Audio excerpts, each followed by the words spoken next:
Buat teman-temanku, yang baru gabung, bisa cek di playlist untuk mendapatkan novel judul baru, yang kalian belum dengar. Bab 1249/500 hilang dan kemampuan menyegarkan. Luke berbalik dan menatap nugget emas, yang dengan cepat menggelengkan kepalanya dan merengek untuk menunjukkan bahwa itu tidak mengambil uang kotor. Lukas hanya bisa menghela nafas. Ketakutannya bukanlah apakah sebuah artikel mendapat dukungan atau oposisi, tetapi tidak ada yang melihatnya sama sekali. Mulut busuk Gold Nugget. Hah? Tanya kepala anjing itu. Luke berkata, tidak secara harfiah. Ini mengacu pada bagaimana Anda memarahi orang secara online. Anjing itu menundukkan kepalanya dan terus memakan lobsternya. Luke berbalik dan berkata kepada Selina, Gold Nugget memarahi orang hanya akan meningkatkan popularitas artikel. Banyak orang hanya akan membacanya untuk memulai, tetapi ketika mereka melihat Gold Nugget mengutuk, mereka mungkin tidak akan bisa membantu tetapi mengutuk kembali.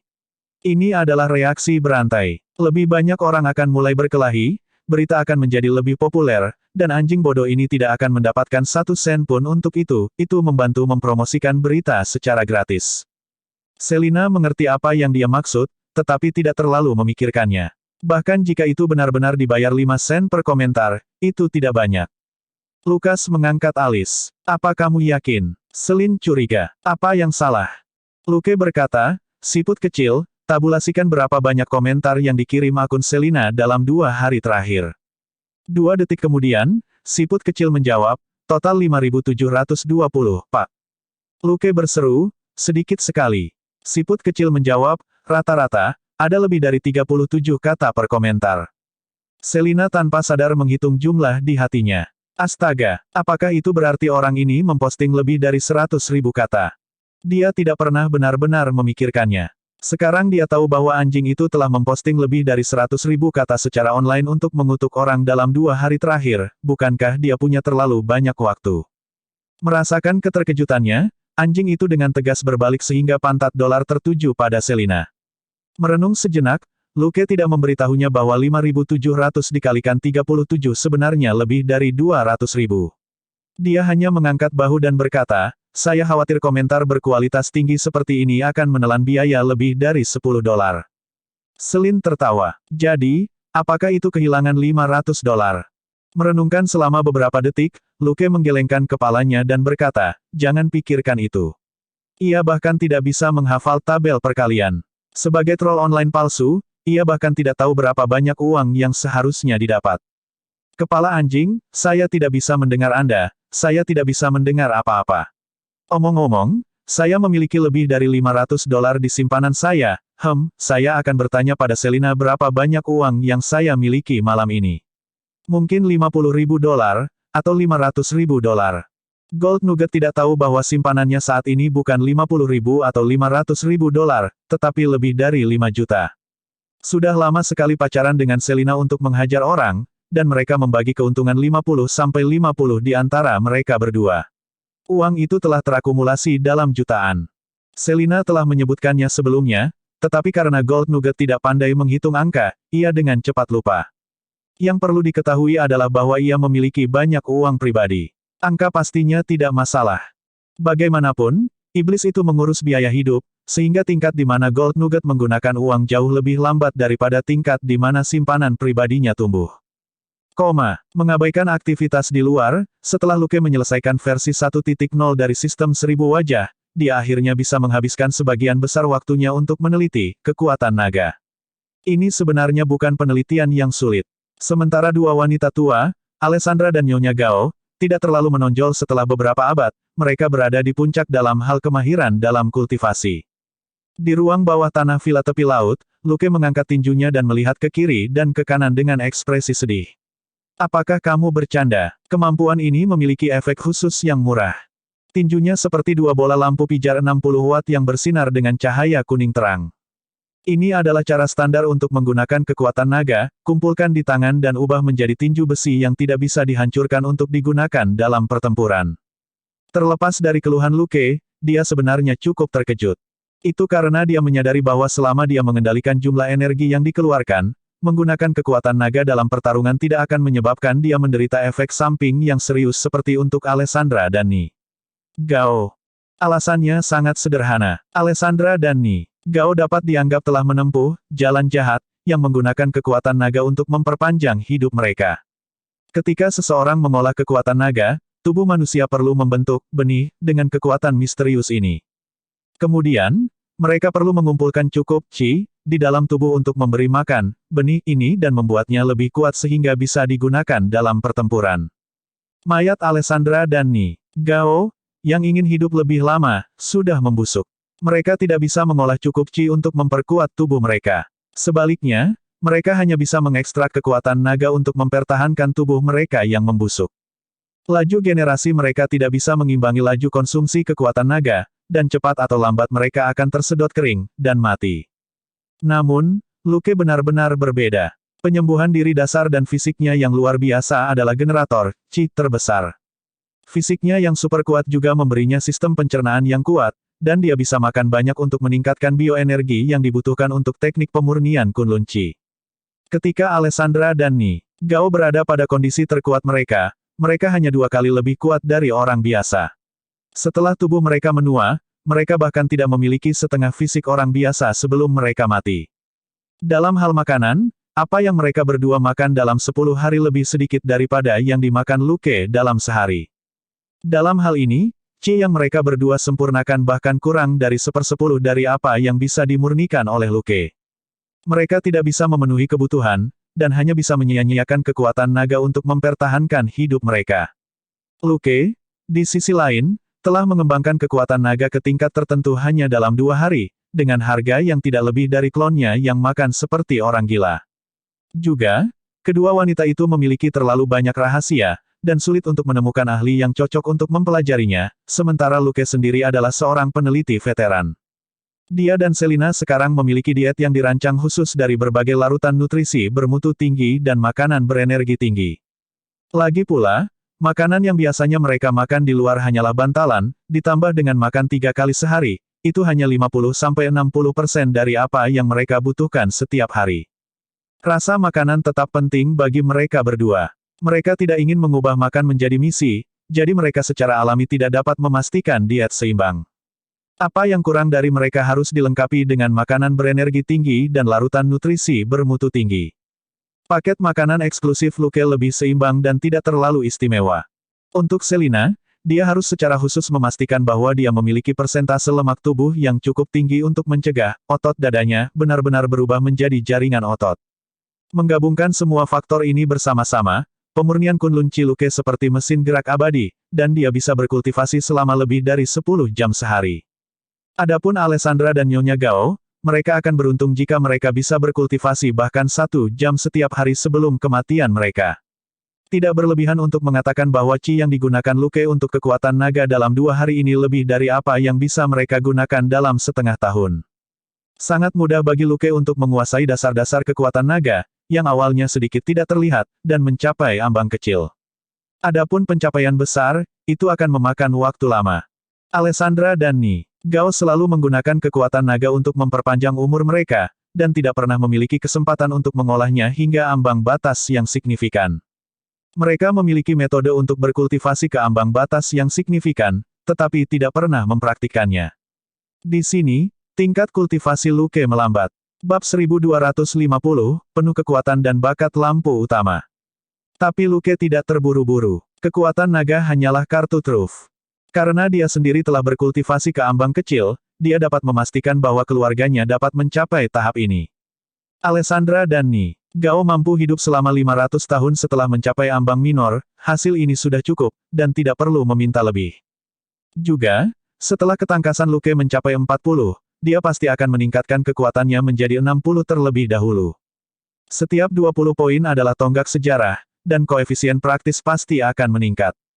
Pada saat itu, dia setidaknya 2 kali lebih kuat dari dia sekarang, dan jumlah qi yang bisa dia hasilkan secara alami akan meroket. Dia tidak berani menyombongkan diri selama 1 atau 2 tahun, tetapi seharusnya tidak menjadi masalah untuk mencapai ambang batas utama dalam 8 atau 10 tahun. Dia bahkan belum berusia 20 tahun, dan hanya akan berusia 30 tahun setelah 10 tahun. Berdasarkan pengalaman kedua nenek tua itu, bisa tidaknya seseorang menguasai kekuatan naga tergantung pada ukuran benih yang mereka peroleh di awal. Jika power yang didapat dari Sith adalah 10, maka bisa dikalikan dengan durasi kultivasi. Efek dari 5 tahun kultivasi adalah 10 tanda kali 5 sama dengan 50. Namun, jika kekuatan yang diperoleh dari benih adalah 1, maka durasi kultivasi hanya dapat ditambahkan padanya. Efek dari 5 tahun kultivasi dengan demikian hanya akan menjadi 1 plus 5 sama dengan 6. Perbedaan kekuatan itu seperti antara awan dan lumpur. Mungkin Daniel Ren adalah sial yang mendapatkan benih 1. Luke bersimpati dengan ayam lemah ini. Jika para jenius juga dibagi menjadi beberapa level, surga pasti mendiskriminasi Tuan Ren. Di masa depan, dia mungkin akan berada di bagian bawah tumpukan talenta. Pikiran-pikiran itu berkelebat di benak Luke. Tuan Ren, si ayam lemah, adalah orang yang baik, tetapi pada akhirnya, itu tidak ada hubungannya dengan Luke. Juga, dia memiliki miliaran aset yang menunggunya untuk diambil kembali, dia sudah lebih beruntung dari kebanyakan orang di dunia. Saat ini, orang yang harus diperhatikan Luke adalah Selina. Fisiknya sama istimewanya dengan miliknya, dan dia cukup bagus dalam teknik pemurnian Kunlun Chi. Selama dia memiliki benih kekuatan naga, tidak akan lama baginya untuk mencapai ambang batas kecil. Pada saat itu, mereka mungkin harus kembali ke Texas untuk istirahat. Bagaimanapun, dengan tiruannya, efisiensi Luke dalam mengumpulkan pengalaman dan poin kredit tidak akan turun banyak. Benar saja, Selina hanya butuh 1 hari untuk mempelajari dasar-dasar kekuatan naga. Di ruang bawah tanah, Selina mengangkat tinjunya dengan penuh semangat. Aku merasa lenganku penuh kekuatan. Luke terdiam ketika dia mendengar kalimat 2 bit ini dari beberapa naskah kartun, dan dia tidak bisa menahan diri untuk tidak mengejek dalam hati. Kekuatan apa? Kekuatan lengan mamut. Apa gunanya mengolah itu? Tapi segera, dia merasakan urat di kepalanya meletus. Itu karena seorang idiot dengan otak abnormal sedang mengumpulkan kekuatan naga dalam upaya untuk menerangi seluruh tubuhnya. Dia tahu mengapa. Praktis semua pahlawan yang ditransformasikan dalam kartun bersinar. Selina jelas ingin melakukan sedikit cosplay. Itu adalah ide yang bodoh. Tidak mungkin menggunakan kekuatan naga untuk menopang seluruh tubuh. Itu adalah tombak terkuat, hanya bisa mengumpulkannya dalam tinju untuk melepaskan kekuatan yang sangat merusak sudah merupakan cheat. Jika itu bisa membuat seluruh tubuh bersinar, maka penerus inti Kunlun tidak akan disebut Iron Fist, tetapi Iron Man. Benar saja, tidak ada yang terjadi bahkan ketika wajah Selina memerah. Luke terkekeh dalam hati bahkan saat dia menghiburnya. Oke, berhenti mencoba. Saya khawatir Anda akan tersedak Chi yang Anda pegang. Marah, Selina memelototinya. Diam, saya pikir itu berhasil. Jika kamu berhasil, aku akan, Luke tertegun di tengah kata-katanya. Kemudian, dia menutupi wajahnya dengan kedua tangannya. Mataku, aku akan buta. Puff, buka mata anjingmu dan lihatlah. Namun, Selina tertawa terbahak-bahak ketika sepasang lampu depan kuning yang berkedip tiba-tiba bergetar. Dia berkata dengan angkuh, baru saja, seseorang mengatakan bahwa jika aku berhasil, dia akan, kenapa kamu tidak menyelesaikannya? Luke melepaskan tangannya dan ragu-ragu. Bagaimana kamu melakukan itu? Dari apa yang aku ajarkan padamu, tidak ada cara untuk mentransfer kekuatan naga ke dadamu, kan? Selin ternganga. Selesaikan paruh kedua kalimatmu dulu. Saya akan memberitahu Anda jika Anda melakukannya. Petik 2. Luke berkata tanpa daya, bagaimanapun, aku tidak peduli dengan dadaku yang bersinar, tapi itu bisa meningkatkan perlindungan. Sedangkan untukmu, apa tidak apa-apa menabrak dinding dengan ini? Selina tertegun sejenak, sebelum dia menjadi marah.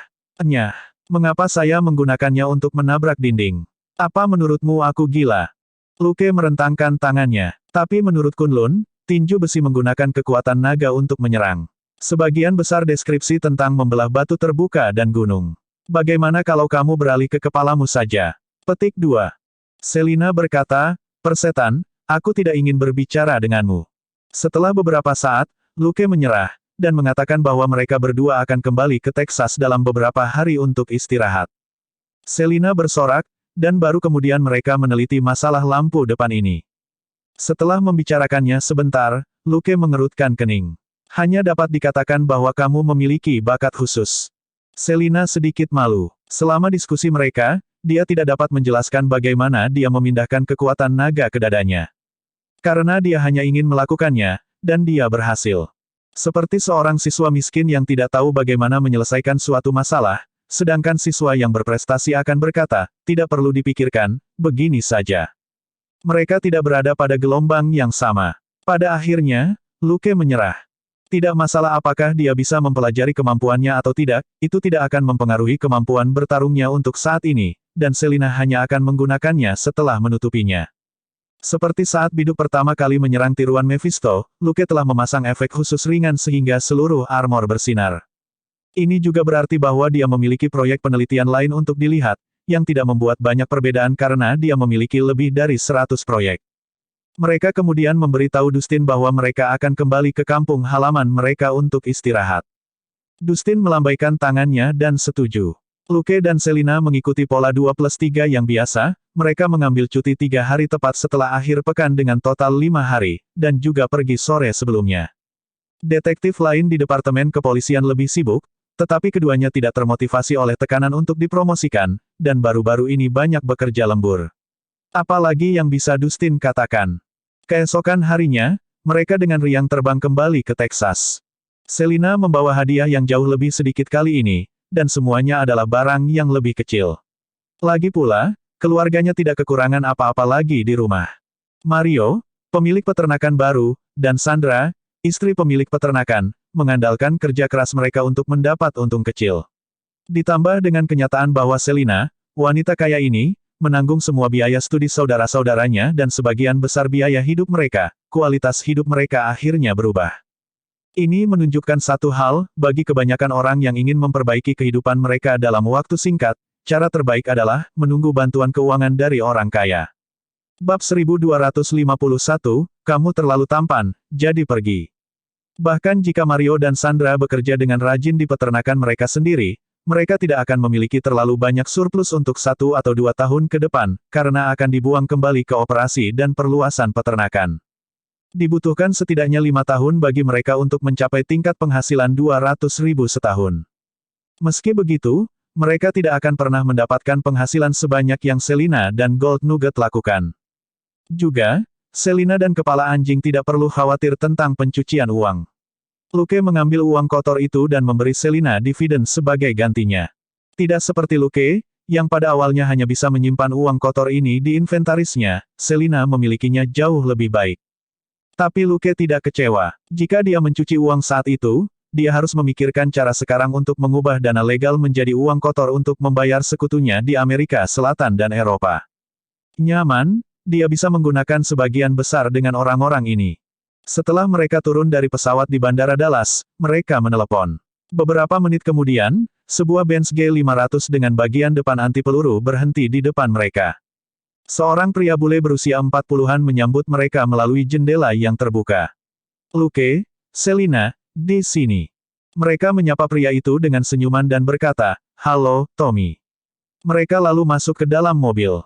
Benz itu berbalik dan melaju kembali ke Shackelford. Mereka bertiga mengobrol santai tentang keluarga mereka. Pria bernama Tommy itu adalah kawan lama Robert, dan dia agak lamban. Setelah pulang dari tentara, ia menemukan beberapa pekerjaan, dari keamanan hingga melakukan pekerjaan sampingan. Dia telah menjadi tentara untuk waktu yang lama dan tidak pandai berinteraksi dengan orang-orang, jadi dia mudah disingkirkan. Dia punya anak laki-laki dan perempuan di rumah. Putrinya sudah duduk di bangku SMP, sedangkan putranya masih TK. Istrinya juga orang yang baik, dan dia tidak akan membiarkannya kembali menjadi tentara bayaran bagaimanapun caranya. Ketika tampaknya mereka tidak akan mampu memenuhi kebutuhan, Robert menghubungi Tommy dan menawarinya pekerjaan yang menggiurkan. Tommy dulu tinggal di kota kecil di Texas, dan setelah beberapa pertimbangan, pasangan itu memutuskan untuk pindah ke sini. Berkat Robert, penghasilan Tommy bisa dibilang cukup besar, dan kehidupan keluarganya langsung berubah. Robert juga mengatakan kepada beberapa kawan lamanya bahwa anaknya lah yang memintanya untuk mendirikan perusahaan keamanan swasta ini karena dia khawatir dengan keselamatan keluarganya.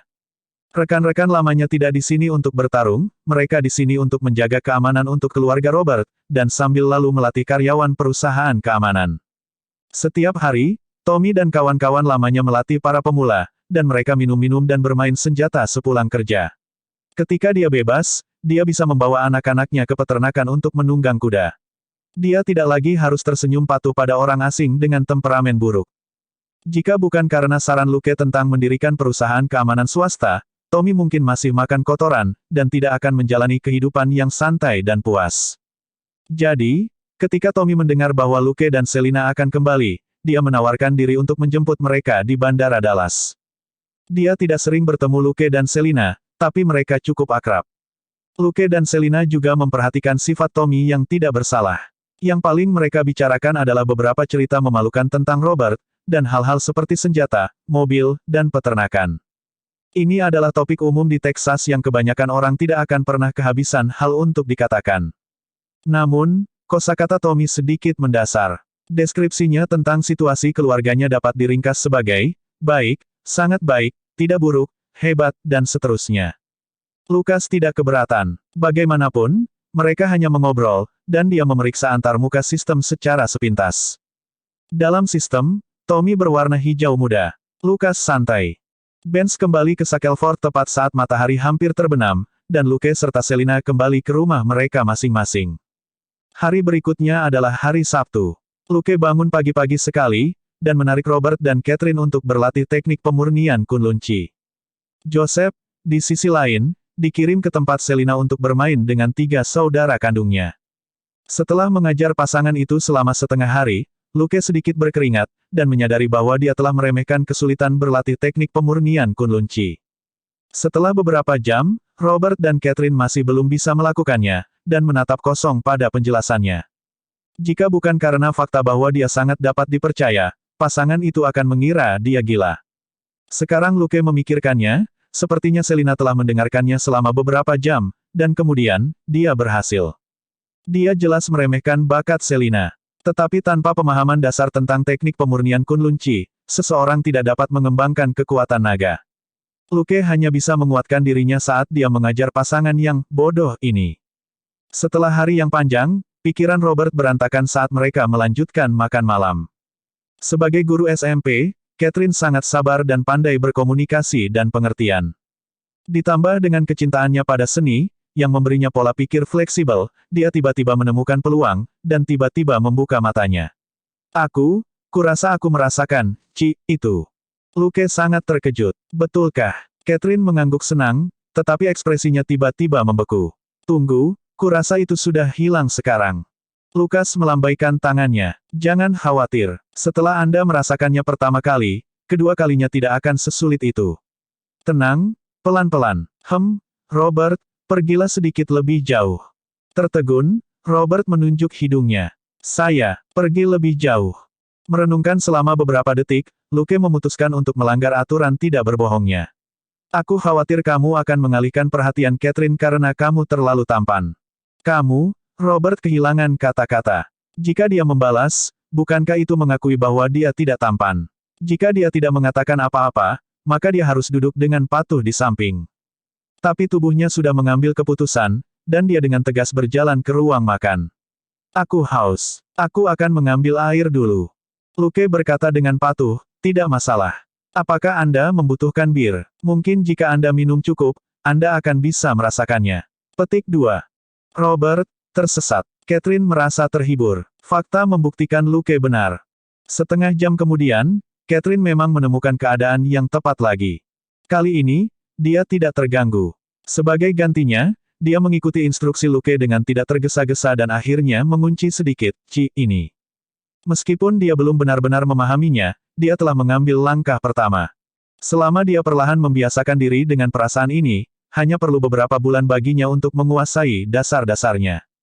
Luke menghentikannya dan membantunya duduk di sofa.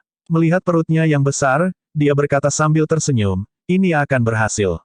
Sebelum adik bungsu saya lahir, berkultivasi setiap 3-5 hari sekali. Hanya berkultivasi pada tingkat terendah untuk mempertahankan rasa, Catherine ragu-ragu. Apakah ini akan mempengaruhi Cindy? Itulah nama kehidupan kecil di perutnya, yang merupakan adik Luke yang belum lahir. Bab 1252, Keberuntungan Koi dan Hadiah yang Sama.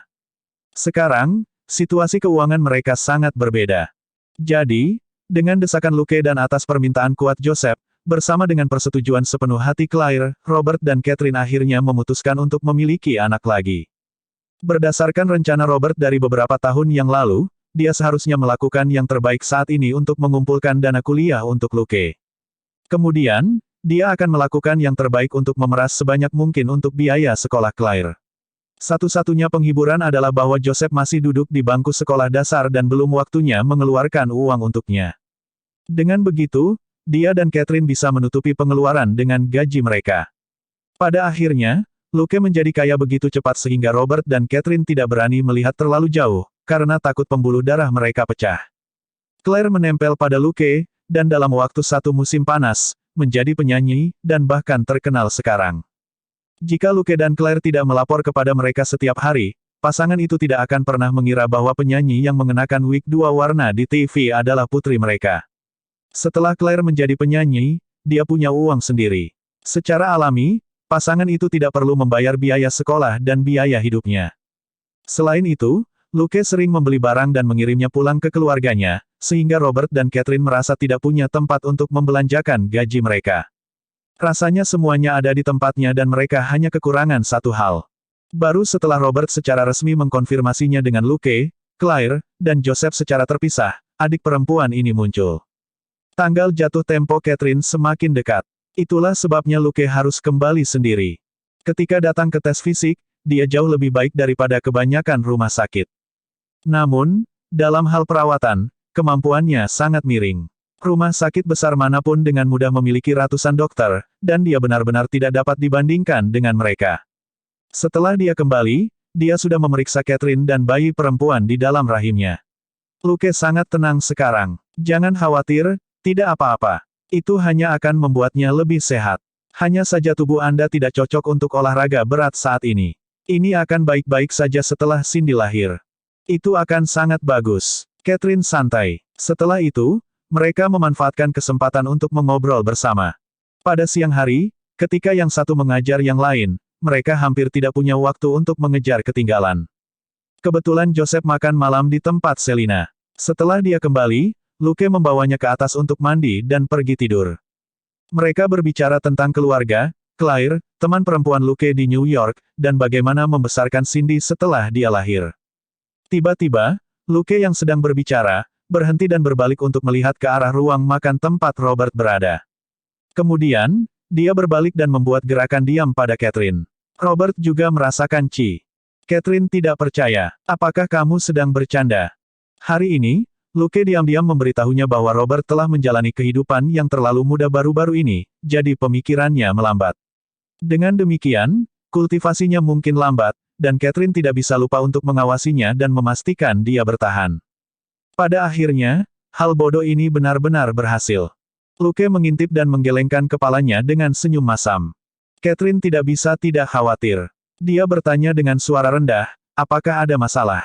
Luke berkata, tidak. Tetapi saya perhatikan dia menghabiskan 2 botol bir. Saya ingat ketika dia menonton TV, dia yang paling nyaman setelah minum 2 botol bir, kan?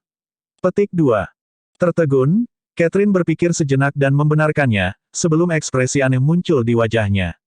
Apakah dia benar-benar merasakan Ci setelah minum bir? Luke berkata, mungkin itu jelas bukan, udara, dari gelembung bir. Catherine tersenyum saat dia memukulnya. Saya bukan seorang idiot. Ketika keluarga itu pergi ke peternakan keesokan harinya, Robert sangat senang dengan dirinya sendiri. Dari waktu ke waktu, dia akan melihat mengejek orang yang menganga. Bukankah kamu mengatakan bahwa aku tidak bisa melakukannya? Bukankah kamu mengatakan bahwa aku bodoh? Apa penjelasanmu sekarang? Seseorang tertentu juga putus asa. Bagaimana seseorang bisa berhasil menyempurnakan Ci setelah minum? Itu bahkan lebih tidak masuk akal daripada mengemudi dalam keadaan mabuk. Sebelumnya, Luke pernah bertaruh bahwa Selina tidak akan bisa membuat tubuhnya bersinar, tapi dia berhasil menyalakan lampu depan miliknya. Luke menduga itu karena keberuntungannya meroket baru-baru ini, dan dapat diteruskan ke orang lain. Memikirkan itu, suasana hatinya membaik. Jika dia bisa menjadi koi keberuntungan dalam hidup ini, mengapa tidak? Itu adalah akhir pekan, dan hari kedua bulan Mei. Cuaca di Shackelford sebagus biasanya. Keluarga Luke dan Selina berkumpul di peternakan untuk pertemuan keluarga resmi. Sekarang, kedua keluarga itu pada dasarnya adalah satu keluarga besar. Luke dan Selina adalah mitra, dan kakek Luke serta ayah Selina adalah pemilik bersama peternakan. Mario adalah orang yang jujur. Bahkan setelah putrinya menjadi kaya, dia tidak memiliki ambisi liar. Dia masih bekerja di peternakan. Sandra juga seorang wanita rajin yang sering datang ke peternakan untuk bekerja bersama suaminya. Ini membuat peternakan menjadi tempat yang lebih cocok untuk kedua keluarga berkumpul. Itu cukup besar, dan Drax dan Mario tidak perlu berlari bolak-balik. Ketika mereka tiba, Luke memimpin anak-anak saat mereka memberi Catherine dan Sandra hadiah. Itu adalah hari ibu. Tanpa ragu, keduanya adalah karakter utama pesta hari ini. Hadiah yang diberikan anak-anak kepada ibu mereka adalah semua hal yang dengan susah payah mereka temukan atau buat secara pribadi. Mereka pasti cukup tulus. Claire akhirnya berhasil kembali ke Shackleford pada dini hari, dan tidak melewatkan liburan. Apa yang dia berikan kepada Catherine adalah kalung mutiara sederhana dan elegan yang cocok untuk dipakai sehari-hari. Tapi wanita muda ini kaya, dan kalung itu tak ternilai harganya. Kemudian, Luke memberi Catherine satu set masker wajah untuk mengurangi kerutan yang dia buat sendiri. Itu pasti tidak dijual dimanapun, dan memiliki jumlah live 1 yang sangat kecil di dalamnya, yang sangat efektif untuk menghilangkan kerutan. Setelah mengetahui bahwa dia memberikan ini kepada Catherine, Selina dengan tegas menyerah pada produk perawatan kulit bermerek yang telah dia beli, dan juga memberi ibunya, Sandra, set yang sama. Tentu saja, Luke tidak keberatan. Ada 24 topeng di setiap set, 2 untuk setiap bulan, yang bisa bertahan setahun. Kedua set ini hanya menghabiskan 5 mm live 1 secara total. Meski begitu, masker wajah tidak bisa digunakan terlalu sering, atau para wanita akan mulai menua mundur. Catherine menerima hadiah itu sambil tersenyum. Tapi Sandra melihat 2 set identik dan jatuh ke dalam pemikiran yang mendalam. Jadi, apakah ini benar-benar hadiah dari Luke? Selina telah mengatakan sebelumnya bahwa Luke secara pribadi membuat masker wajah berkualitas tinggi ini, yang tidak dapat dibeli di luar. Melihat putrinya yang pergi ke barbecue, Sandra berpikir sejenak, lalu memutuskan untuk melupakannya. Biarkan putri idiot ini melakukan apapun yang dia inginkan. Bukan gayanya untuk terlibat dalam hubungan anak-anak.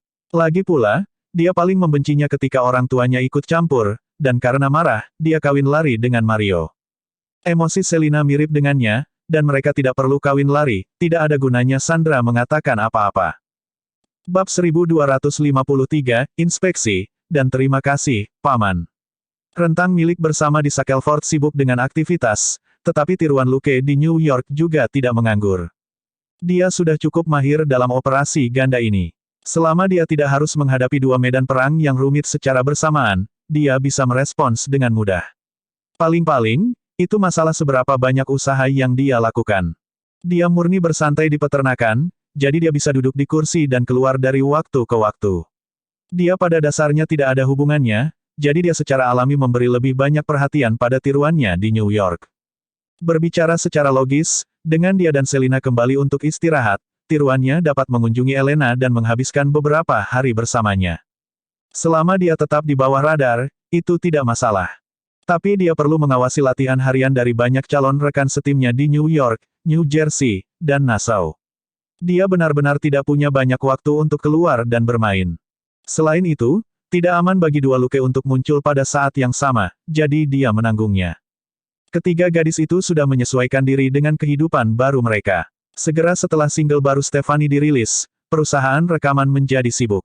Ketiga gadis itu tidak punya waktu untuk memikirkan hal lain untuk saat ini, dan sibuk dengan pekerjaan pertama mereka setelah mengubah penampilan mereka. Lorna dan Carol berada dalam situasi yang sama di perusahaan rekaman. Hanya saja ketika Lorna melihat Stephanie, dia sendiri sedikit tergoda untuk menjadi bintang. Beberapa anak muda di Amerika tidak ingin menjadi selebriti. Jadi, dia menyeret Carol ke dalam lingkaran untuk melihat apakah ada cara baginya untuk menjadi bintang. Luke tidak terlalu banyak ikut campur dalam kehidupan sehari-hari mereka. Setelah meninggalkan kehidupan normal, sangat mudah bagi orang untuk menjadi gila. Mereka berlima perlu beradaptasi lagi dengan masyarakat. 1 atau 2 tahun bukanlah waktu yang singkat, dan 3 hingga 5 tahun bukanlah waktu yang lama. Mereka juga dapat mengikuti berbagai jenis pelatihan. Dia cukup sabar untuk menunggu mereka dewasa. Di sisi lain, keadaan tidak seoptimis Alice dan Carrie. Meskipun mereka telah banyak pulih, masih ada jalan panjang sebelum mereka dapat kembali ke kehidupan normal. Alice membutuhkan sesi kontrol feromon secara teratur untuk menenangkan diri. Carrie juga sama. Dia membutuhkan kontrol feromon untuk mencegah autismenya memburuk. Singkatnya, Luke tidak bisa berhenti bertindak sebagai obat eksklusif bagi mereka.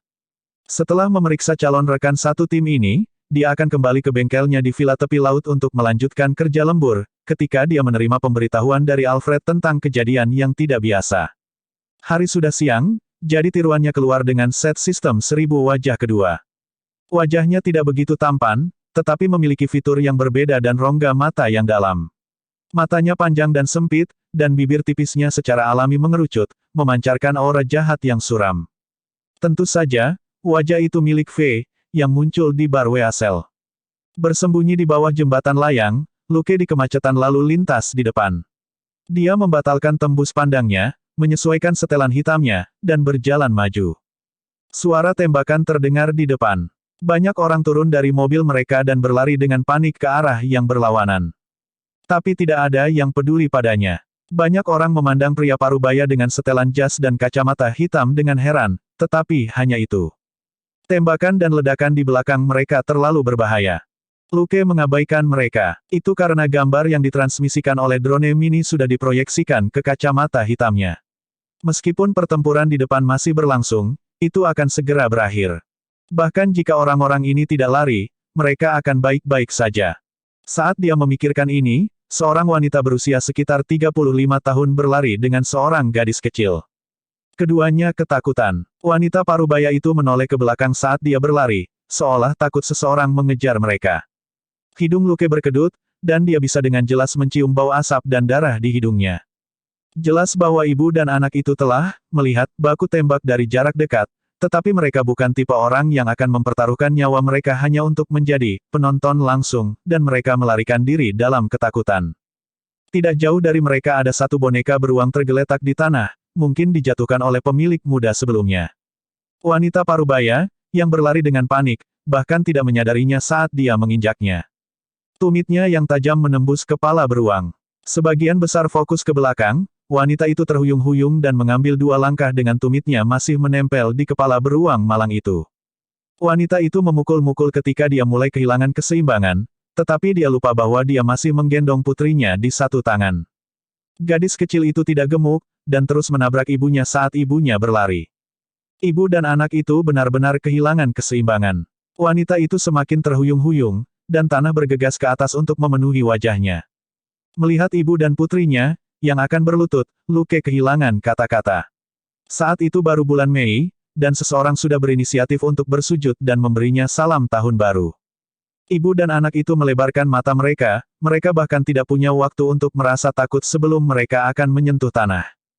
Namun, pada saat itu, tanah berhenti mendekat, dan malah menjauh. Mereka disangga, dan mereka melihat wajah yang tenang tapi muram. Meskipun wajahnya tidak jelek, dan jika dilihat lebih dekat sebenarnya sangat rapi, ibu dan anak itu tanpa sadar berseru dan melangkah mundur. Luke merasa geli. Wajah ini sedikit kehilangan. Untungnya, dia tidak pernah mengandalkan penampilannya untuk mencari nafkah. Seorang pria harus mengandalkan kekuatannya. Memikirkan itu, dia menarik tangannya dan bergerak maju. Baik ibu dan anak itu tertegun sejenak, tetapi gadis kecil itu masih lebih polos.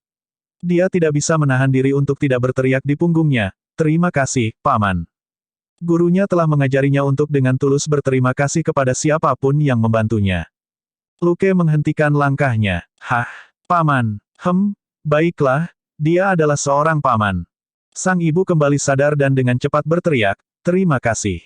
Dia kemudian mengambil putrinya dan terus berlari.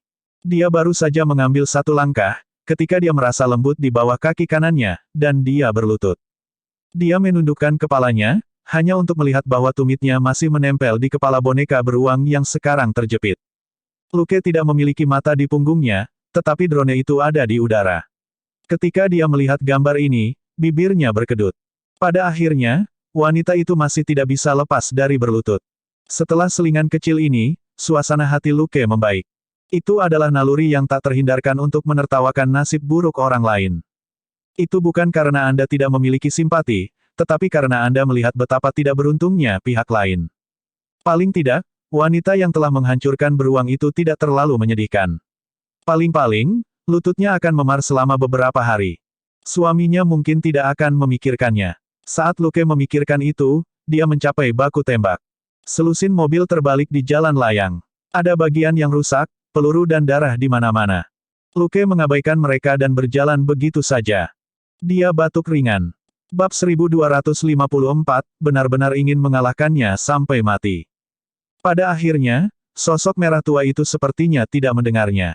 Seperti pasien ADHD, dia menutupi kepalanya dengan tangannya atau menghentakkan kakinya dengan tangan di pinggul sambil mengutuk, "Sialan, sialan. Mengapa? Mengapa saya membiarkan Tuan Pembersih melarikan diri? Dewa, kau pasti bercanda." Lukas, sosok merah tua itu menjambak rambut sial itu dan memberinya tamparan. "Katakan di mana Ajax atau aku akan membunuhmu." Kepala pria sial itu terhuyung 90 derajat ke samping, dan dia tergantung lemas dan diam. Tak berdaya, Luke bergerak maju dan memperingatkan, "Jika kamu melakukan itu beberapa kali lagi, dia tidak akan pingsan, tetapi mati. Bagaimanapun, dia tidak bisa mendengarmu." Sosok merah tua itu berhenti sebelum dia menggaruk kepalanya. "Itu benar, aku harus membangunkannya dulu. Bagaimana saya bisa membangunkan orang yang tidak sadarkan diri? Biarkan saya berpikir, apa yang dikatakan, 99 hukuman terkejam dalam sejarah dunia." Lukas mengerutkan kening. Itu baru beberapa hari, kenapa orang ini lebih gila sekarang? Haruskah dia mengalahkannya terlebih dahulu? Pikiran itu melintas di benak Luke, tetapi dia dengan cepat menekannya. Dia mengenakan setelan yang dibuat khusus, yang harganya lebih dari $100.000. Akan sia-sia untuk membuatnya berkerut karena orang gila ini. Tapi, dia benar-benar ingin memukulnya sampai mati. Bang! Saat Luke menendang keluar, dia masih bergumam pada dirinya sendiri tentang bagaimana memotong orang gila yang tidak beruntung ini menjadi beberapa bagian bahkan saat dia mengirim yang terakhir terbang. Wade merasa bahwa dia tidak beruntung baru-baru ini. Dia baru saja menghasilkan $5 juta untuk pertama kalinya dalam hidupnya, ketika dia mengetahui bahwa dia menderita kanker. Setelah berjuang melawannya dan menerima perawatan dari organisasi medis, dia mengetahui bahwa pihak lain tidak mengobati penyakit, tetapi menciptakan manusia super untuk dijual. Ketika dia menemukan kesempatan untuk membebaskan diri dari penjara itu, Pak Cleaner menjebaknya menjadi subjek ujian, dan api yang ditimbulkan Wade juga mengubahnya menjadi shish kebab. Berkat super cure yang didapat dari percobaan pada dirinya, dia akhirnya berubah dari shish kebab menjadi alpukat, tapi dia tidak berani bertemu pacarnya lagi. Tidak mudah baginya untuk membuat rencana yang sempurna. Butuh lebih dari sebulan baginya untuk akhirnya melacak Tuan Pembersih, tetapi pada saat kritis, orang itu masih melarikan diri. Sekarang, dia hanya ingin menyendiri dan perlahan memikirkan metode interogasi, ketika seseorang benar-benar menendang pantatnya dari belakang. Dia akhirnya marah. Bangun dari tanah, dia melihat ke arah penyerangnya dan berkata, "Kamu berani menyergapku.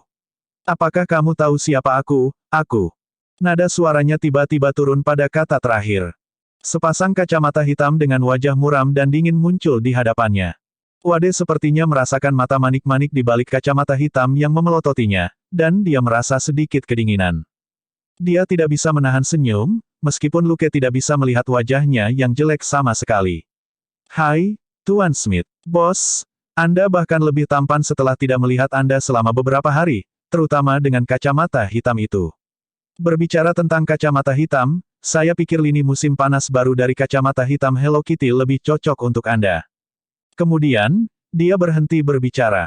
Itu karena Luke telah melepas kacamata hitamnya, dan bibirnya melengkung membentuk senyuman alami. "Oh, dan siapa kamu sekarang?" "Wade, kolam kematian. Itu nama baruku." Lukas mengangguk. "Oke, Deadpool, kita harus pergi." Wade bertanya, "Kemana?" Luke melihat ke langit di selatan. "Jika kamu tidak pergi sekarang, kamu akan dipaksa bekerja untuk seseorang."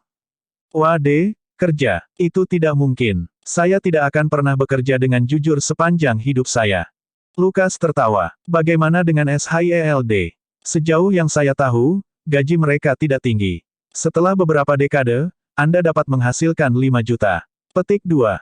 "Wade, apakah kamu mengemudi?" Luke terlalu malas untuk berbicara dengannya. Dia hanya melambai padanya untuk mengikutinya, sebelum dia berbalik dan pergi. 2 menit kemudian, sebuah helikopter terbang di atas jalan layang. Di pesawat, seorang prajurit dengan perlengkapan tempur lengkap melihat ke bawah dan mengerutkan kening. "Apakah Anda menemukan target yang mencurigakan?" Bawahannya, yang mengoperasikan tablet, menjawab tanpa mengangkat kepalanya, "Negatif, bos. Terlalu kacau di sekitar sini. Ada warga sipil berlarian kaget di mana-mana." Pada saat itu, pilot helikopter bertanya, "Mer. Fleck, Apakah kamu ingin melakukan ronde lagi?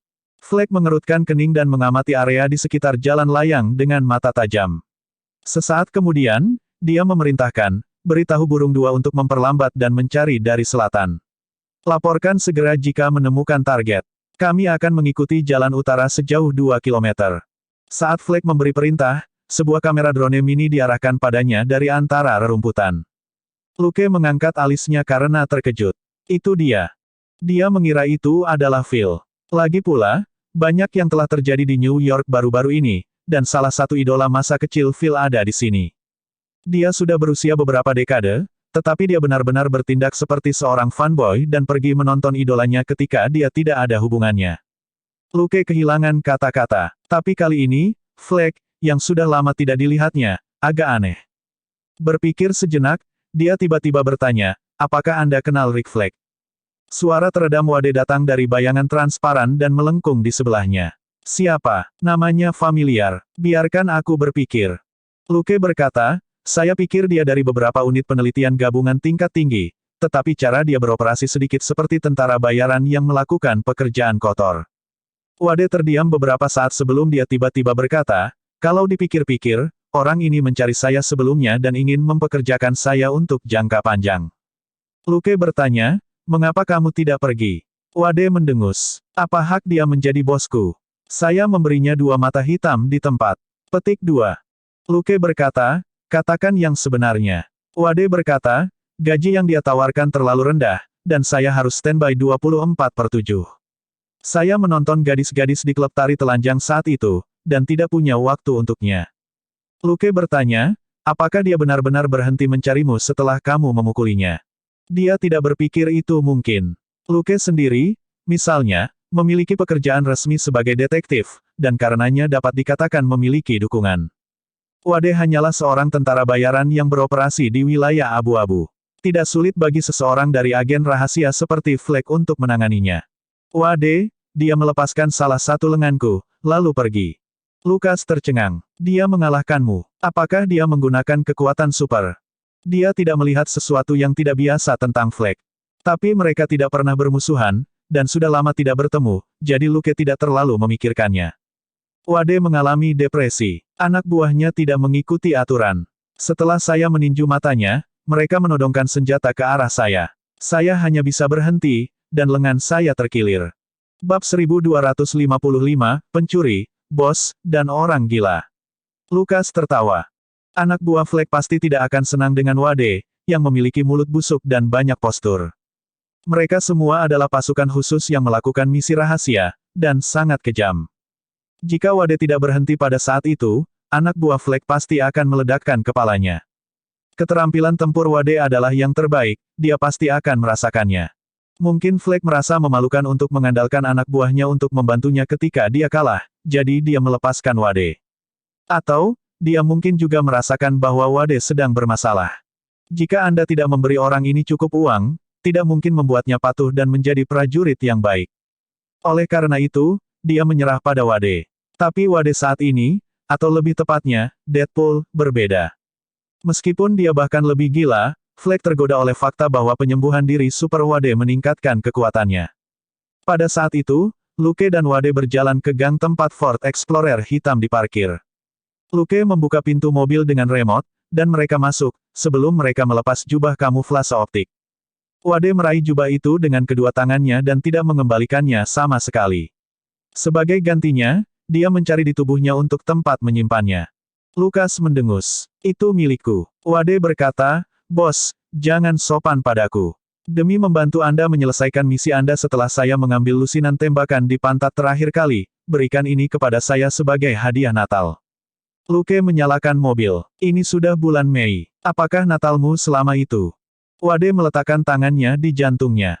Tapi saya dirawat di rumah sakit sebelum Natal.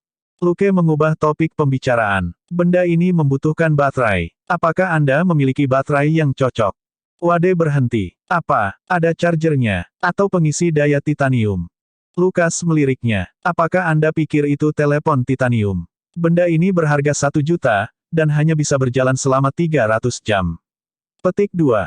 Wade hanya bisa mengutuk, lalu kembali pada dirinya sendiri. Bos, aku tidak mengutukmu. Saya hanya mengutuk pencatut ini. Petik 2.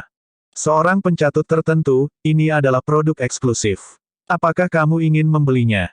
Berkonflik, Wade mengertakkan gigi dan mengangguk. Paling-paling, aku akan merampok beberapa geng narkoba. Luke berkata, untuk apa kamu membutuhkannya? Anda telah menyebabkan banyak masalah baru-baru ini. Kali ini, itu di jalan layang di siang hari bolong. Kamu hanya ingin bersembunyi sekarang. Wade berkata, aku ingin melihat Vanessa. Lukas mengangkat alis. Itu istrimu. Apakah Anda yakin Anda perlu menyelinap untuk melihatnya? Petik 2. Wade kesal. Aku tidak ingin dia melihatku seperti ini. Itu akan membuatnya takut. Merenungkan sejenak, Luke masih tidak menyebutkan sistem 1000 wajah. Dia telah merencanakan untuk memberikannya kepada Wade sebagai investasi di sekutu masa depan, tetapi setelah melihat orang ini hari ini, dia menyadari bahwa dia sangat tidak normal. Kontrol feromonnya tidak berguna pada pria, dan dia harus menguji metode lain terlebih dahulu. Jadi, dia tidak bisa mengeluarkan sistem 1000 wajah untuk saat ini. Memikirkan itu, Luke memberinya pengisi daya. Pengisi sementara. Isi daya selama 2 jam dan gunakan selama 5 jam. Namun, mudah untuk dideteksi dalam hujan dan cahaya yang kuat. Jangan mengintip di kamar mandi.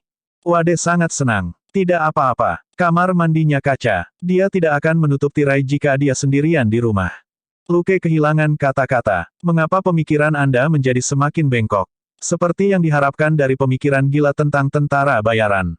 Setelah itu, dia menurunkan pria itu di Harlem, yang tidak jauh dari tempat Vanessa. Melihat Wade, yang keluar dan berlari, Luke menggelengkan kepalanya dan pergi. Dia awalnya berencana untuk mengikat Wade. Sekarang melihat betapa gilanya orang ini, rencananya perlu diubah, jadi dia secara alami membatalkan ide itu. Dia memberi Wade telepon untuk komunikasi dan jubah kamuflase optik.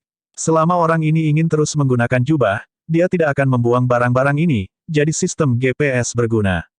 Jadi, Luke hanya dengan santai mengingatkan pria itu untuk tidak membuat keributan di siang bolong, kalau-kalau dia diseret untuk bekerja untuk orang lain. Wade sama sekali tidak takut ditemukan, tapi Vanessa adalah kelemahan terbesarnya. Atas peringatan Luke, dia menjadi patuh. Bagaimanapun, tidak sulit baginya untuk membunuh secara diam-diam dan melakukan sesuatu secara diam-diam. Hanya saja dia tidak perlu menahan diri. Sekarang, demi Vanessa, lebih baik dia menahan diri. Sambil menghibur dirinya sendiri, dia menatap jubah kamuflase optik di tangannya sebelum dia dengan tegas mengenakannya dan langsung pergi ke tempat Vanessa. Akhirnya, dia bisa melihat Vanessa dari dekat. Terima kasih, Bos Smith, atas kemurahan hati Anda. Wade kemudian meringkuk di sudut dekat kamar mandi dan diam-diam mengamati semua yang ada di ruangan itu. Disinilah dia dan Vanessa menjalani hidup mereka bersama. Di peternakan di Texas, Luke menguap dengan malas, dan Selina berseru, "Hei, datang dan lihatlah. Apa yang salah dengan daging yang saya buat? Kenapa tidak enak?" Luke membuka sebotol bir dari lemari es dan menyesapnya sebelum dia berjalan mendekat. Sesaat kemudian, apakah Anda yakin Anda melakukan semua langkah yang saya katakan? Iya, lalu kenapa dagingnya tidak dipotong? Ini adalah sepotong penuh daging. Jangan bilang ada yang salah dengan mataku. Ini salah Gold Nugget. Itu mengganggu saya, dan setelah saya berbicara dengannya, saya lupa memotong dagingnya. Kalau begitu berikan daging ini padanya. Menangis. Petik 2. Malam itu, tiruan Luke bersiap untuk keluar lagi. Dia sudah mengenakan setelan Batman dan memilih targetnya. Ada beberapa gangster dengan tumpukan besar barang di Brooklyn yang menunggu untuk dibersihkan. Para dokter di Departemen Ortopedi Rumah Sakit di New York sedang menunggu. Sudah waktunya bagi mereka untuk mendapatkan beberapa pelatihan praktis. Luke akan mendapatkan 3.000 hingga 5.000 pengalaman dan poin kredit malam ini. Pada saat itu, Alfred tiba-tiba mengiriminya peringatan.